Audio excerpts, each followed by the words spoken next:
اعوذ باللہ من الشیطان الرجیم بسم اللہ الرحمن الرحیم۔ السلام علیکم ورحمۃ اللہ وبرکاتہ۔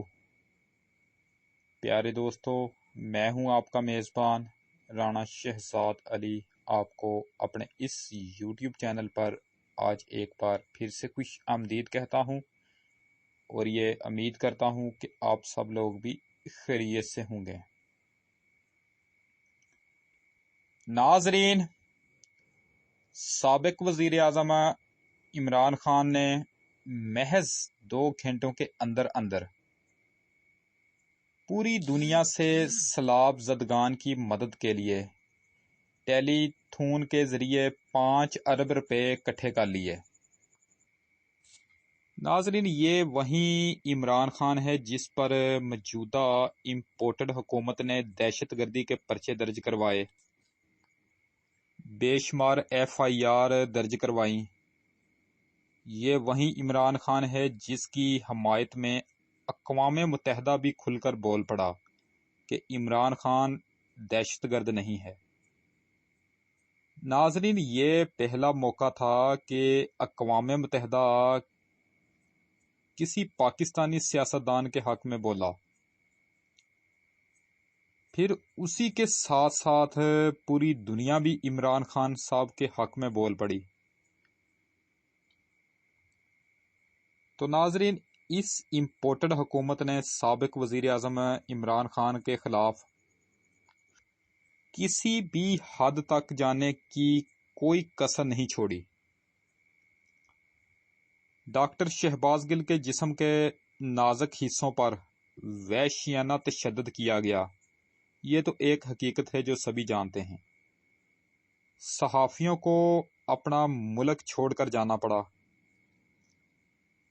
ARY کو جبری طور پر بند کیا گیا، عمران خان صاحب کی تقریر پر پابندی لگا دی گئی، لیکن اس کے باوجود عوام کے اندر عمران خان صاحب کی مقبولیت بڑھتی ہوئی نظر آئی۔ اب موجودہ امپورٹڈ حکومت یہ چاہتی ہے کہ عدالت عمران خان صاحب کو توہین عدالت کیس میں نااہل کر دے۔ ناظرین، عمران خان صاحب نے یہ کہا کہ میں نے کوئی توہین عدالت نہیں کی، میں نے تو یہ کہا تھا کہ ہم جسٹس زیبا چودھری کے خلاف قانونی کارروائی کریں گے، کیونکہ انہوں نے ڈاکٹر شہباز گل صاحب کے کیس کو اچھے طریقے سے ہینڈل ہی نہیں کیا تھا، کیونکہ جسٹس زیبا چودھری اچھی طرح جانتی تھیں کہ ڈاکٹر شہباز گل صاحب بیمار ہیں، اس کے باوجود انہوں نے پولیس کو جسمانی ریمانڈ دے دیا۔ تو کیا کسی جج کے خلاف قانونی کارروائی کرنے کا کہنا توہین عدالت بن جاتا ہے؟ یہ بہت ہی اہم سوال ہے جو انہوں نے پوچھا۔ ناظرین، سابق وزیر اعظم عمران خان صاحب کے خلاف توہین عدالت کیس کی سماعت آج اسلام آباد ہائی کورٹ کا 5 رکنی لارجر بینچ کرے گا۔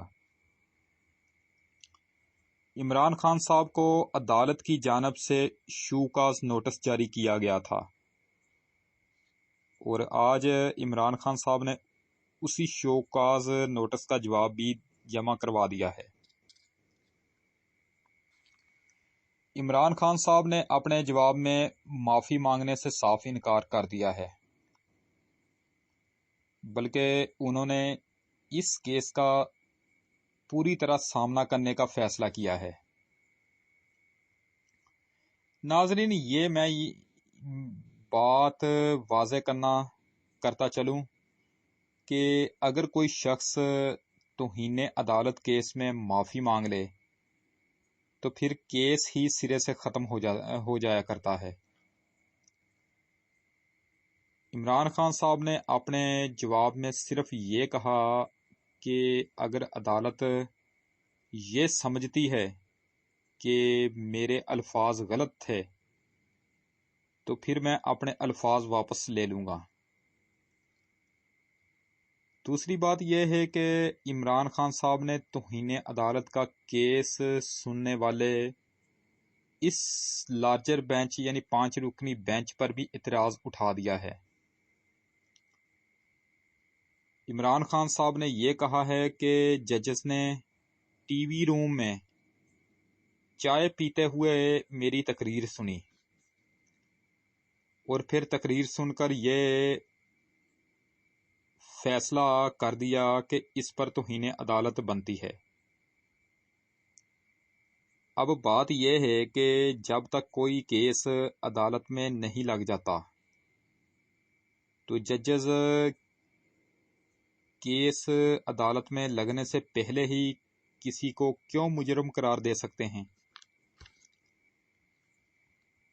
اور پھر وہ ججز جنہوں نے میرا کیس سننے سے پہلے ہی مجھے مجرم ڈکلیئر کر دیا، مجھے پہلے ہی مجرم قرار دے دیا ہے، تو وہ ججز کیس سننے والے بینچ کا حصہ کیسے بن سکتے ہیں؟ اصولی طور پر تو یہ ہوتا ہے نا کہ ایسے ججز بینچ کا حصہ نہیں ہوا کرتے، اس لیے براہ مہربانی وہ ججز اپنے آپ کو اس بینچ سے علیحدہ کر دیں، علیحدہ کر لیں، تاکہ دودھ کا دودھ اور پانی کا پانی ہو سکے۔ ناظرین، یہاں میں آپ کو یہ بھی واضح کرتا چلوں کہ اگر کسی بینچ پر یا کسی جج پر کوئی فریق، متعلقہ فریق جس کا کیس لگا ہو، وہ اعتراض لگا دے یا اعتراض اٹھا دے، تو اس جج کو بینچ سے علیحدہ، اصولی طور پر علیحدہ ہونا پڑتا ہے۔ جس جج پر اعتراض لگ چکا ہو یا کسی بینچ پر اعتراض لگ چکا ہو تو اس بینچ کو بھی علیحدہ ہونا پڑتا ہے۔ تو نیا، ایسی صورت میں یا پھر نیا بینچ بنتا ہے، اگر پورے بینچ پر اعتراض لگا ہو تو پھر نئے سرے پورا بینچ بنتا ہے، یا 1-2 ججز پر بینچ اعتراض لگا ہو تو ایسے ججز کو کیس سے علیحدہ کر کے کرنا پڑتا، اپنے آپ کو علیحدہ کرنا پڑتا ہے، پھر اس کی جگہ پر نئے ججز کو تعینات کرنا پڑتا ہے، بینچ کا حصہ بنایا جاتا ہے۔ تو اصولی طور پر تو یہ بات ہے جو عمران خان صاحب نے اپنا موقف بیان کیا ہے، یعنی اپنے جواب میں اعتراض اٹھایا ہے۔ تو ناظرین، یہ تھی اب تک کی تازہ ترین اپڈیٹ جو میں نے آپ کے سامنے رکھی۔ اسی کے ساتھ آج کی یہ نشست ختم کرتے ہیں۔ انشاءاللہ تعالی اب آپ سے دوبارہ ملاقات نیکسٹ ٹائم اگلی ویڈیو میں ہوگی۔ ویڈیو اگر پسند آئے تو مہربانی فرما کر اسے لائک ضرور کیا کریں۔ ویڈیو اگر ناپسند بھی آئے تو بھی اس کو ڈس لائک کیا کریں۔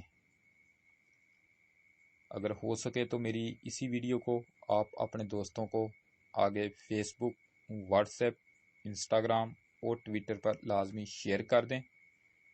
آپ کی بہت زیادہ مہربانی ہوگی۔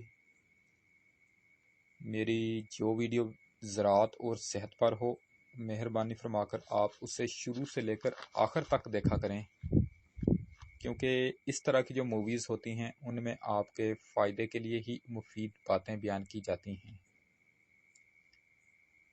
اپنی خاص دعاؤں میں مجھے ہمیشہ یاد رکھا کریں اور میرے اس چینل کا بھی خاص خیال رکھا کریں۔ اگر آپ مجھ سے کسی ٹاپک پر ویڈیو بنوانا چاہتے ہیں یا پھر آپ مجھے اپنے کسی قیمتی مشورے سے نوازنا چاہتے ہیں تو اس کے لیے آپ مجھے ویڈیو کے نیچے بنے ہوئے کمنٹ سیکشن میں اپنا قیمتی کمنٹ ایڈ کر کے آگاہ کر سکتے ہیں، یا پھر اس کے علاوہ آپ مجھے جی میل پر میل میسج بھی کر سکتے ہیں۔ تو انشاءاللہ تعالی اب آپ سے دوبارہ ملاقات نیکسٹ ٹائم ایک نئی ویڈیو میں ہوگی۔ اس وقت تک کے لیے میں آپ سے اجازت چاہتا ہوں۔ ویڈیو کو لائک کریں،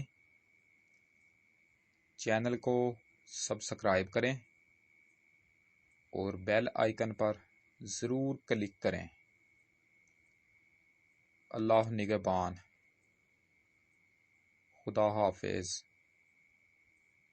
رب رکھا۔